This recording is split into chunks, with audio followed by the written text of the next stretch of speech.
ప్రియమైన దేవుని పిల్లారా, నా ఆధ్యాత్మిక కుటుంబ సభ్యులారా, మీ అందరికీ ప్రైజ్ ది లార్డ్. అదేవిధంగా మీ అందరికీ ఒక మనవి.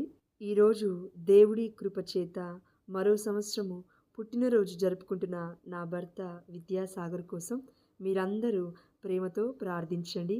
అదేవిధంగా దేవుడు తన విశ్వాసమును, నిరీక్షణను, ప్రేమ కలిగిన హృదయాన్ని, పరిశుద్ధమైన జ్ఞానాన్ని కూడా దేవుడు అనుగ్రహించాలని మీరందరూ దయతో తన కోసం ప్రార్థించండి. ఎందుకంటే విశ్వాసము, నిరీక్షణ, ప్రేమ అను ఈ మూడును నిలిచియుండును.